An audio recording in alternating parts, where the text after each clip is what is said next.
तो चलिए देखिए, डिवीज़न भी बहुत इंपॉर्टेंट पार्ट है, मल्टीप्लिकेशन में आप कर चुके हैं।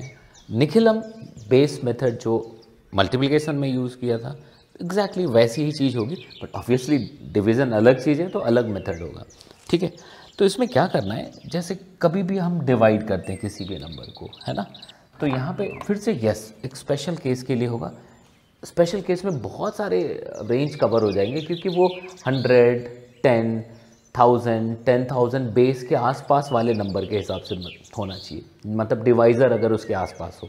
ठीक है, तो चलिए मैं पहले इसको एक्सप्लेन करता हूँ कि जैसे कभी भी हम डिवाइड करने का सोचते हैं, है ना, कि लाइक 1 2 3 4, ठीक है, को 98 से डिवाइड करना है, ऐसा मान लो करते हैं। तो इसको हम ऐसा भी लिखते हैं, आपने देखा होगा कि भाई इसको ऐसा भी लिखा जाता है 1 2 3 4, ऐसा लिखते हैं। एक्चुअली ये कैलकुलेट करने के मेथड के लिए ऐसा लिखते हैं। कई जगहों पे इसको ऐसा लिखा होता है 1 2 3 4 ऐसा। ठीक है, तो आप ये देखते हो कि भाई कंपोनेंट क्या क्या है, क्या क्या टर्म्स होने चाहिए। तो देखो, इससे डिवाइड करना है तो इसको हम डिवाइजर पढ़ते हैं। ठीक है, ये डिवाइजर हो गया, है ना। अब अगर हम ये देखें तो ये डिविडेंड हो जाएगा, डिवाइजर डिविडेंड। अब अगर देखो डिवाइजर है, डिविडेंड है, और जो रिजल्ट आता है, ठीक है, रिजल्ट में क्या आएगा, एक तो क्वोशंट होगा और दूसरा क्या होगा, रिमाइंडर। इतनी चीजें होती है, एक तो क्वोशंट होगा और दूसरा क्या होगा, रिमाइंडर होगा। आइडिया क्या है यहाँ पे आपको समझना है कि आप डिविडेंड को यहाँ पे, जो डिविडेंड है जिसको किसी दूसरे डिवाइजर से जिसमें भाग देना है, डिवाइड करना है, आप उसको ऐसा लिखेंगे कि जैसे मान लो इसी एग्जाम्पल पे चलते हैं, आप इसको देखिए ये कौन से बेस के क्लोज है, कौन से, या फिर पहले मैं सिंगल डिजिट का आपको समझाता हूँ। यहाँ तक तो बातें समझ आ गई कि क्या क्वोशंट है, क्या रिमाइंडर है, क्या डिविडेंड है, क्या डिवाइजर, ये सारी चीज़ें बिल्कुल क्लियर है। ठीक है, अब अगर मैं आपसे कहूँ कि भाई मान लो हमें 23/9 करना था, फिर से बड़ा आसान काम है, ये बहुत आसान है। आप तुरंत कहते हो सर 9 2 18 5 रिमाइंडर हो जाए। बेटा यहाँ पे मेथड समझ रहे हैं इसलिए आसान एग्जांपल लिया सिंगल डिजिट का, फिर डबल डिजिट्स, ट्रिपल डिजिट पे चलेंगे तो मेथड आप समझ जाओगे इससे। ठीक है, तो अब देखो आपको क्या करना होता है, 9 जो डिवाइजर जो है ये कौन से बेस के क्लोज है, so certainly it is very close to 10, it is very close to 10। तो आप ये देखो कि कितना डिफरेंस है, आप साइड में लिख लो, तो दोनों के बीच का डिफरेंस 1 है, मतलब यहाँ पे डिफरेंस लिखना, ये ख्याल रखना है, यहाँ जो है ये डिफरेंस लिखा जाएगा, ये डिफरेंस किसके किसके बीच में, between opted base and divisor. ठीक है, लिख दिया। अब आप देखो तुम्हारे ऑप्टेड बेस में कितने जीरो थे, एक ही जीरो है, तो आप एक लाइन खींचो और एक डिजिट इसके इस तरफ रख दो, एक डिजिट इसके इस तरफ रख दो, किसके, डिविडेंड के, दूसरा इधर रख दो, बस। यहां तो बात समझ रहे, 2 3, इधर कितना नंबर ऑफ डिजिट्स कितना आएगा, उतने ही जितने जीरो है। तो यहां पे हमारे बेस में एक ही जीरो था इसलिए हमने यहां पे एक ही डिजिट रखा, एक ही जीरो था इसलिए हमने एक ही डिजिट रखा, बस। अब आप देखिए इसको यहां से इधर आने दीजिए, 2 है तो 2 आ गया इधर, 2 को नीचे आने दीजिए, 2 को नीचे आने दीजिए, और ये बेसिकली रिजल्ट है, ये बेसिकली रिजल्ट है, ये मतलब क्वोशंट हो जाएगा। अब क्या करना है, इस 2 को यहां पहुंचिए, इस 2 को यहां पहुंचाइए, मतलब 2 को इस डिफरेंस से मल्टीप्लाई करना है, इस 2 को इस डिफरेंस से मल्टीप्लाई करना है और सीधे इसको यहां पुट कर देना है। तो 2 को इस डिफरेंस से मल्टीप्लाई करेंगे तो कितना होगा, 2 × 1, मैं यहां पे लिख दे रहा हूं ताकि आपको ऑपरेशन पता रहे, और इसको यहां पुट कर देना है। ठीक है, देखना ध्यान से समझना, तो 2 × 1 2 हो जाएगा, पुट कर दिया। ठीक है, तो जैसे देखो ये गया, अब इन दोनों को ऐड कर दीजिए, ये रिमाइंडर हो गया, ये क्वोशंट हो गया, दिस इज द आंसर। अब ये बहुत आसान मामला था क्योंकि हमें खुद ही पता है कि 9 इंटू 2 18 होता है, 5 का रिमाइंडर होगा, बट मेथड समझ गए ना।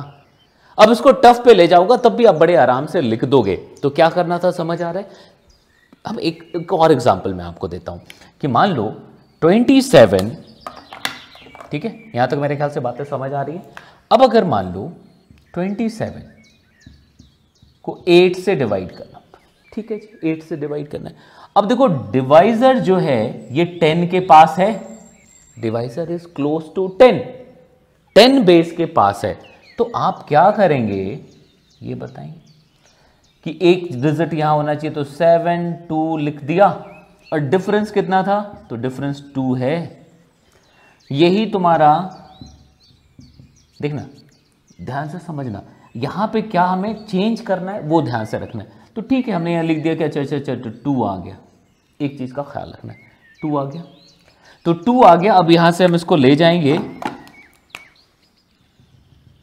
ठीक है, तो अब देखेंगे 2 इंटू 2 4 हो जाएगा, 4 को आने दीजिए। तो अब देखेंगे 7 प्लस 4 11 आया। अब आप देखोगे 11 is greater than our divisor, तो बस आपको अगला रिजल्ट क्या लिखना है। अच्छा, अब यहां पे इसको डिवाइड करना बड़ा आसान होता है। अच्छा 8 तो क्या हो जाएगा, 1 इधर आके ऐड हो गया, सो 3 एंड यहां पे कितना बचेगा, ये क्यों 3 लिखा, सॉरी यहां पे देखो अगर 11 है तो 1 में चला जाएगा वो, मतलब 8 से डिवाइड कर रहे थे तो 8 प्लस 3, तो 3 रिमाइंडर बचा। So this is the answer. ये क्वोशंट है और ये उसका रिमाइंडर है। मतलब प्रोसेस वही करना है। अगर हमारा remainder, if our remainder is greater than, जो हमें इस ऑपरेशन के बाद रिमाइंडर मिल रहा है, if that remainder is greater than divisor, तो एक बार डिवाइड कर दीजिए और तुरंत रिजल्ट आएगा। मेरे ख्याल से यहां तक बातें समझ आ रही है, कोई दिक्कत बिल्कुल भी नहीं होनी चाहिए। एक और एग्जांपल मैं आपको देता हूं, ठीक है, देखना ध्यान से समझते जाना,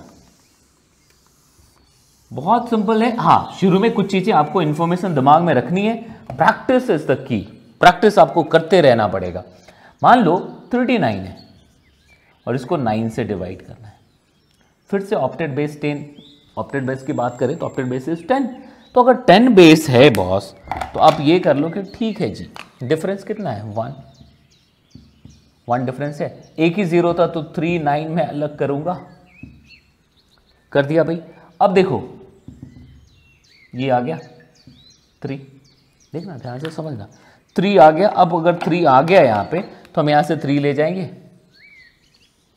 ठीक है, 3 इंटू 1 क्या हो जाएगा, 3 आने दीजिए, तो 9 3 कितना हो गया, 12।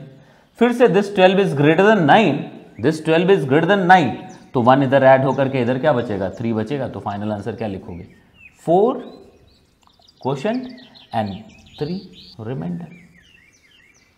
समझ आ रही बात। तो ये सिंगल डिजिट वाला मैंने आपको मेथड समझाने के लिए बताया। अब हम इस सवाल पे आते हैं, इसको तो तुम ओरली नहीं कर सकते। अब यहाँ पे इस मेथड का बड़ा फायदा दिख जाएगा हमें, अब यहाँ पे इस मेथड का बड़ा फायदा मिल जाएगा। और मैं फिर से कह रहा हूँ, परेशान होना नहीं है, पैनिक में नहीं जाना है। यहाँ मैं जैसे मेथड समझा रहा हूँ, फिर इसी की जब लगातार प्रैक्टिस में बैक टू बैक 5 7 10 एग्जाम्पल मैं कराऊंगा, तो एकदम से आपके कहते हैं दिमाग में वो बिल्कुल फीड में जाएगा। ठीक है, देखिए अब ये जो मैंने लिखा है इसी को सॉल्व करते कि 1 2 3 4 9 8, तो 9 8 is the divisor, 9 8 is the divisor. अब सुनिए, अगर 9 8 डिवाइजर है तो अब हमारा इस बार ऑप्टेड बेस डेफिनेटली 100 होगा। और अगर डिफरेंस की बात करें तो डिफरेंस कितना है, 2। तो बेटा 0 2 लिखना है, 2 को 2 नहीं लिखना है, क्योंकि दो number of zeros in the base बहुत इंपॉर्टेंट फैक्टर है। तो डिफरेंस, ये क्या लिखते हैं हम, डिफरेंस लिखते हैं, लिख दिया। अब 2 0 हैं, इसलिए हम लाइन खींच के 2 को राइट साइड पे ले जाएंगे, 2 डिजिट्स को, 2 डिजिट्स को हम राइट साइड पे ले जाएंगे। तो 2 डिजिट्स को, तो ये 1 2 3 4 है, तो 3 4 इधर रख दिया, 1 2 इधर रख दिया। देखना समझना, नंबर ऑफ डिजिट बढ़े। अब पहला, सबसे पहला जो डिजिट है वो नीचे आएगा भाई साहब, सबसे पहला डिजिट नीचे आएगा। आ गया, ये आंसर है, क्वेश्चन का पहला टर्म हो गया ये। अब इसको ले जाइए फिर इधर और इसको मल्टीप्लाई कर दीजिए इससे, तो 1 इंटू 0.2 जो होगा, अब ये तुम लिखना शुरू करोगे नेक्स्ट नंबर से। पहले जैसे सिंगल डिजिट में उसी के नीचे लिखते थे, हम क्या करेंगे 1 इंटू 02, तो 1 इंटू 02 02 ही आया, लिखना पहले छोड़ करके दूसरे से, तो 02 लिख सकते 02। अब आप देखोगे 02 आ गया, इन दोनों को ऐड कर दो, इन दोनों को ऐड कर दीजिए।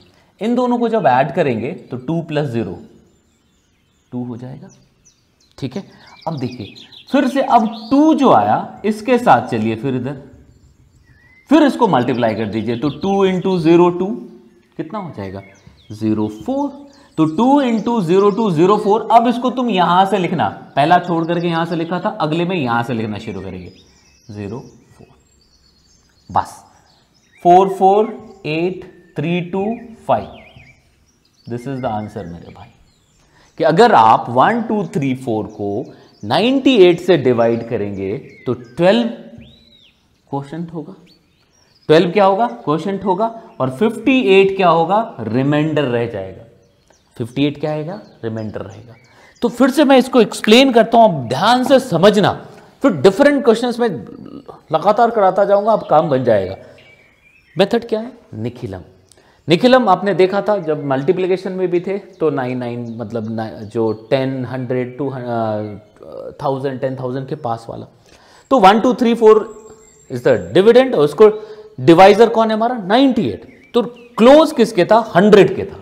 तो अगर 100 के क्लोज था तो हमने डिफरेंस देखा, डिफरेंस कितना है, तो दोनों में डिफरेंस 0.2 का है। ये ख्याल रखना है, की पॉइंट, ये सारे पॉइंट इधर रखना है कि 0.2 2 नहीं लिखना है, 0.2 लिखना है। 0.2 लिख दिया। अब आप देखोगे जितने जीरो हैं तुम्हारे नंबर के पास, उतने जीरो इधर लिख दीजिए, उतने डिजिट्स इधर लिख दीजिए राइट हैंड साइड पे। किस में से डिविडेंड में से, तो 3 4 हमने इधर लिख दिया, बच कितना गया 1 2 इधर लिख दिया। पहला जो है पहला डिजिट बिल्कुल नीचे आ जाएगा और ये तेरा आंसर, आंसर का पहला टर्म लिख दिया। अब क्या करेंगे, इस नंबर को डिफरेंस से मल्टीप्लाई करिए और लिखना शुरू करिए पहले को छोड़ के आगे से, सेकंड डिजिट से। तो देखो यहां से हमने शुरू नहीं किया, हमने यहां से शुरू किया लिखना, तो 0.2 लिख दिया। अब देखो इन दोनों को ऐड कर दो, ये दूसरा नंबर आ जाएगा, तो 2 + 0 2 हो गया। फिर देखिए अब 2 को फिर से उस डिफरेंस से मल्टीप्लाई करेंगे, तो 2 को उस डिफरेंस से मल्टीप्लाई करेंगे तो कितना होगा 4। अब हम यहां से जहां से लिखना शुरू कर रहे थे उससे आगे से लिखना शुरू करेंगे, तो 0.4। इस तरफ सबको ऐड कर दीजिए, 4 + 4 8 3 + 2 5, ये रिमाइंडर हो गया, 2 + 0 2 1, ये क्वोशंट हो गया। अब इसकी प्रॉपर प्रैक्टिस कर लीजिए मेरे साथ, मजा आ जाएगा। इसके बाद फिर अगर एक्स्ट्रा होता, मतलब 100+ होता कि 105 होता 112 होता, तो क्या करते, बिल्कुल जस्ट लाइक द मल्टीप्लिकेशन उसको करेंगे। अब तुम कहोगे सर ये तो स्पेशल केस के लिए बोला, हाँ ठीक है। फिर हम आएंगे स्ट्रेट डिवीजन पे, उसमें ये मैटर नहीं करेगा वो 90 के पास है किसके पास है, वो सबके लिए वैलिड हो जाएगा। ठीक है, चलिए फिर इसको करते हैं।